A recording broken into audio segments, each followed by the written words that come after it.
తాకట్టులో ఉన్న బంగారాన్ని విడిపించి ఆ రోజు ఆన్లైన్ ధరకే కొంటుంది కొమ్మూరి గోల్డ్. నమస్కారం, సుమన్ టీవీకి స్వాగతం. నేను గీతాంజలి. ప్రస్తుతం మనతో పాటు ప్రముఖ ఆధ్యాత్మికవేత్త రామచంద్రుని రమేష్ కృష్ణ గురువు గారు ఉన్నారు. వారితో మాట్లాడదాం. గురుగారు నమస్కారం అండి. జై శ్రీరామ్. జై శ్రీరామ్. జై హనుమాన్. జై ఈ మాట అంటేనే అర్థమైపోవాలి హనుమంతుల వారి గురించి అడుగుతానని. ఏంటో చిన్నప్పటి నుంచి ఇంకా ఆయన అంటే అమితమైన ఇష్టం ఏర్పడిపోతుంది ప్రతి ఒక్కరికి. అంటే ఒక సూపర్ హీరో ఎవరు అని అంటే మనందరి దృష్టిలో ఆయనే. అంటే వారి రూపం గాని వారి వారి తీరు ప్రధానంగా అంటే ఎలా ఉంటారు అని అంటే వర్ణించడానికి బాగుంటుంది, సరదాగా ఉంటుంది, అందరికి ఇష్టం పెరిగిపోతుంది అన్ని పిల్లల నుంచి పెద్దవాళ్ల వరకు. కానీ హనుమంతుల వారు అంతర్లీనంగా ఇస్తున్నటువంటి సందేశం ఏంటి అసలు? ఆయన రూప విశిష్టత ముందుగా మాట్లాడుకుందామండి. ఇప్పుడు చూస్తున్నా అసలు ఎక్కడ చూసినా సరే చక్కగా హనుమంతుల వారిని సేవిస్తున్నారు. ఇప్పుడనే కాదండి, ఎప్పుడు కూడాను హనుమంతుల వారు అంటే పిల్లలందరికి కూడా ఇష్టం. అంతే. ఇక పిల్లల దృష్టిలో రెండో దేవుడు ఎవరు ఉండరు.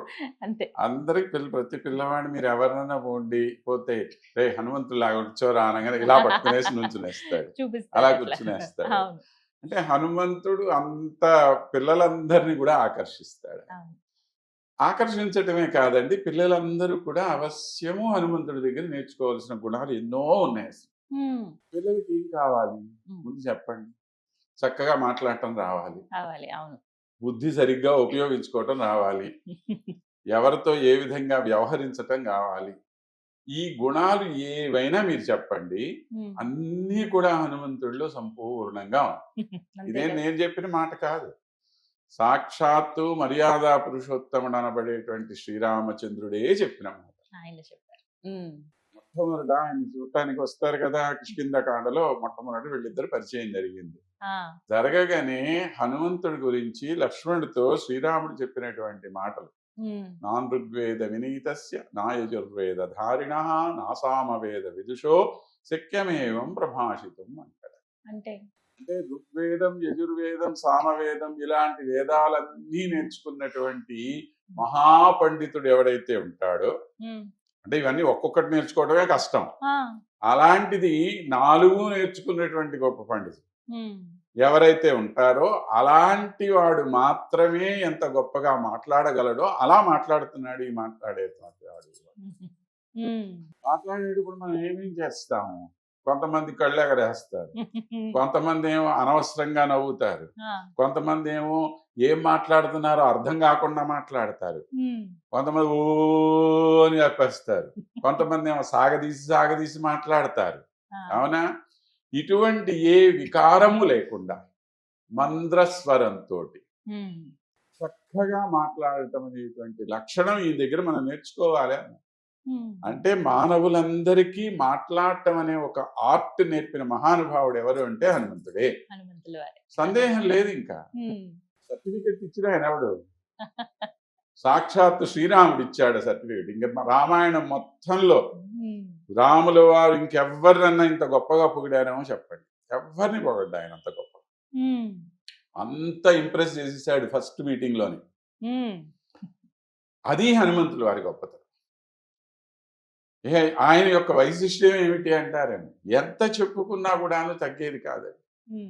ఇప్పుడు నవవ్యాకరణవేత్త అని ఆయనకి పుట్టినప్పటి నుంచే సాక్షాత్తు సూర్యుడినే తన గురువుగా ఎంచుకొని ఒక్కాలు సూర్యాద్రి మీద ఒక్కాలు అస్తాద్రి మీద పెట్టి సూర్యుడు ఎంత వేగంగా తిరుగుతుంటే అంత వేగంగా తన తలకాయ తిప్పి ఆయన చెప్పేటువంటి పాఠమంతా నేర్చుకున్నాడు. సూర్యుడికి శిష్యుడు అయినటువంటి వాడు, అంత నేర్చుకున్నవాడు. సరే, చదువు ఒకటి. సాధారణంగా చదువులో ఉండేటువంటి పిల్లలు ఆటల్లో ఉండరు, ఆటల్లో ఉండేటువంటి పిల్లలు చదువులో ఉండరు కదా. ఈయన అలా కాదు. ఈయన ఎంత గొప్పగా చదివాడో అంత గొప్పగా యుద్ధం కూడా చేయగలిగిన మహానుభావుడు. ఎంత మహానుభావుడు అంటే చేతిలో ఆయుధం అక్కర్లేదు ఆయనకి, పిడికిని గుద్దుతోనే చంపేస్తాడు జనాన్ని. మనం ఇప్పుడు ఏదో హనుమంతుడి గదా గదా అంటాం, అసలు హనుమంతుడి వారికి గద ఉన్న విషయమే లేదు రామాయణం. అవునా అండి? ఎక్కడుంది ఆయన గద? లేదు, ఏం లేదు. ఈ హనుమాన్ గద మధ్యలో మనం పెట్టుకొచ్చాం, తీసుకొని వచ్చి. ఎందుకంటే హనుమంతుడు గారు ఇప్పుడు మన ఈ మల్లయోధ వీరులందరికీ కూడా ఒక ఆరాధ్య దైవం అయిపోయాడు ఆయన. కదా. వీళ్ళందరూ కూడా ఆ గద తిప్పటము ఇవన్నీ కూడా ప్రాక్టీస్ చేస్తుంటారు కదా. కాబట్టి ఆ గద తీసుకొచ్చి ఆయన చేతిలో పెట్టేసి ఇప్పుడు ఎక్కడ చూసినా సరే హనుమంతుడి చేతిలో ఒక గద. కానీ రామాయణంలో గదే లేదు, కొత్త చేతులతో చంపేశాడు. ఇక ఆయన గొప్పతనం ఎంతది అని అంటే మీరు గమనించండి, రాములు వారు పరాక్రమవంతుడు అంటాం. ఎంత పరాక్రమవంతుడు అంటే ఒకే ఒక మనిషి నుంచొని 14,000 మంది రాక్షసుల్ని చంపాడు. ఎవ్వరు లేదు, కానీ చేతిలో ఏముంది? ఒక బాణం ఉందా? మరి అదే హనుమంతుడు లంకానగరంలో 80,000 మంది రాక్షసుల్ని చంపాడు. ఏ ఆయుధం లేదు, మళ్ళీ వాళ్ళు పట్టుకొచ్చిన ఆయుధాలే తీసి వాళ్ళే చంపాడు. వాళ్ళు పర్వతాలు వేస్తే ఆ పర్వతాలు వేసి కొట్టాడు, వాళ్ళు చెట్లు తీసుకొని వస్తే ఆ చెట్లు వేసి చంపాడు. మరి రాముల వారు 14,000 మందిని చంపితే ఆయన మహాపరాక్రమవంతుడు అంటే 80,000 మందిని చంపిన ఈయన అవ్వాలి. ఇంత పరాక్రమం కలిగి ఉండి కూడా వినయము మనిషికి చాలా అవసరం. ఇది మనందరం నేర్చుకోవాల్సింది. అతి గొప్ప బుద్ధిమంతుడు, మహాపరాక్రమవంతుడు, ఇన్ని లక్షణాలు ఉన్నప్పటికీ కూడా హనుమంతుల వారిలో ఉండేటువంటి వినయ సంపత్తి ఇంకా ఎవ్వరికి నిరంతరం శ్రీరాముడికి దాసుడిని అని చెప్పుకున్నాడే గాని ఆయన నాకు గురువు అయితే, ఆయన నాకేమన్నా పెద్దవాడైతే ఏమి, ఆయన కన్నా నేను బలవంతుడిని కాదా? మరి అదే హనుమంతుడు లేకపోతే రాముడు ఏమైపోయేవాడు, లక్ష్మణుడు ఏమైపోయేవాడు? ఏమండి, ఒక్క రాత్రిలో మనం ఏదో సముద్రాన్ని దాటిశాడు ఆయన అని అంటున్నాం. 100 యోజనాలు విస్తీర్ణ సముద్రం.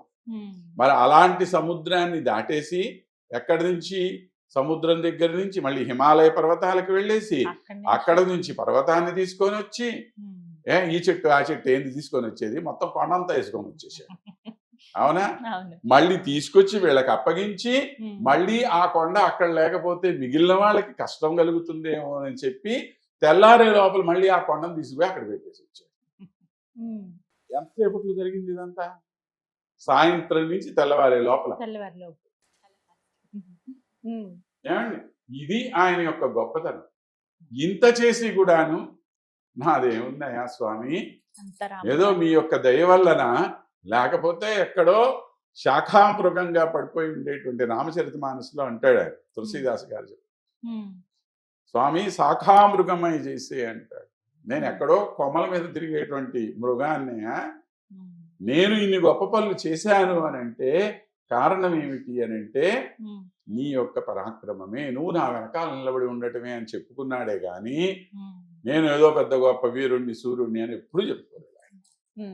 ఈ వినయం అనేటువంటిది మనం నేర్చుకోవాలి మహానుభావుడికి. ఇలా ఎన్ని, మీరు పిల్లలని కాదు పెద్దలని కాదు, ప్రతి వాళ్ళకి కూడా మహాతపో సంపన్నుడు ఆయన, మహాజ్ఞాని అయినటువంటి వాడు.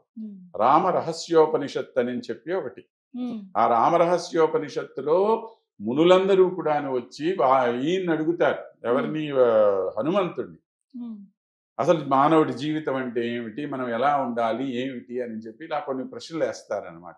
వాటన్నింటికీ సమాధానం చెప్తాడు. మరి వాళ్ళందరూ మహాజ్ఞానులైన మునులే కదా. ఇలాంటి వీళ్ళందరూ కూడా వచ్చి అడిగితే వాళ్ళకి సమాధానం చెప్పగలిగిన వాడంటే ఈయన ఎంత జ్ఞాని అయి ఉంటే వాళ్ళకి సమాధానం చెప్తారు. ఇలా ఎన్నో విషయాలు ఉన్నాయండి. మీరు ఋగ్వేదంలో చూసినా యజుర్వేదంలో చూసినా ప్రతి దానిలో కూడాను రాములు హనుమంతుల వారి యొక్క వైశిష్ట్యమే మనకి చాలా గొప్పగా కనపడుతుంది. ఇక వారి యొక్క రూపం కానివ్వండి, ఇవన్నీ కూడా వాటన్నింటి గురించి కూడా మనకి శాస్త్రాల్లో ఎంతో విశిష్టత కనపడుతుంది. ఎలా ఉండేవారండి అసలు హనుమంతుల వారు? అంటే ఆయన బలం ఆయనకే తెలియదు అని అంటారు. ఆయన బలం ఆయనకి తెలియదు అని అంటే కారణం దేనికి, ఎందుకోసము అని అంటే మానవుడు ఎప్పుడూ కూడాను తన బలం తాను తెలుసుకొని విర్రవీగటం వల్ల ప్రయోజనం ఏమీ లేదు. ఆ బలం ఎప్పుడైతే ఒక సరైనటువంటి పని కోసం మనం వినియోగించుకోగలమో అప్పుడే దాన్ని బయటకు తీయాలి. బలం తెలిసినటువంటి వాడు ఏం చేస్తాడు? మూర్ఖుడు అవుతాడు, ప్రపంచాన్ని నాశనం చేస్తాడు. అశ్వత్థామ ఏం చేశాడు? ప్రపంచాన్ని నాశనం చేయడానికి వచ్చాడు. నానా రకాలైనటువంటి రోగాలతో అల్లాడిపోయాడు. మళ్ళీ చిరంజీవి పేరుకి, ఎందుకు? ప్రయోజనం లేదు కదా. కాబట్టి అలాంటి వాళ్ళ వల్ల ప్రయోజనం ఉండదు. తెలియకపోవడమే మంచిదిగా ఉంది ఈయన విషయంలో. అది శాపమా ఇంకొకట, ఇవన్నీ కూడా మనం పెట్టుకున్నటువంటి కథలే. కానీ ఒక మనిషికి తన బలము తాను సరైనటువంటి సమయంలో వినియోగించుకోవాలి. అది ఉపయోగించుకున్నాడా లేదా చాలు. ఇప్పుడు ఆ సీతాదేవిని అన్వేషించడానికి ఈయన బలం కావలసి వచ్చింది, చెప్పేశాను, అయిపోయింది. ఆ పని పూర్తి చేసుకున్నాడు, వచ్చేసాడు. కార్యసాధకుడు అంటే ఎవడు? హనుమంతుడే. హనుమంతుడి దగ్గర ఉండేటువంటి ఈ ఏమంటే ఆ వర్క్మ్యాన్షిప్ అనేటువంటిది ఉంటుంది చూసారా, అది ఇంకా ఎవరి దగ్గర ఉండదు. You just give the target, అంతే. ఆ టార్గెట్ ని అచీవ్ చేసుకొని తీసుకొని రావటం అనేటువంటిది ఆయన చూసుకుంటారంట. పోయాడు అక్కడికి, లంకా నగరానికి వెళ్ళాడు. రాముల వారు పంపించారు, ఇంతవరకే కదా నా పని, సీతను చూసేసాను కదా, తిరిగి వచ్చేస్తామని అనుకున్నాడా? అనుకోలేదే. అసలు వచ్చింది ఎందుకని? వీడి శత్రువు కదా, వీడి బలం ఎంతో తెలుసుకోవాలనుకున్నాడు. అందుకోసం మొదలెట్టాడు ఈ లంకా దహనం గాని ఇంకోటి గాని. అది ఏ పని చేస్తే అసలైన పని మళ్ళీ చెడకూడదు, అలాగే చేశాడు. కాబట్టి ఇట్లాగా హనుమంతుల వారి గురించి చెప్పుకోవాలంటే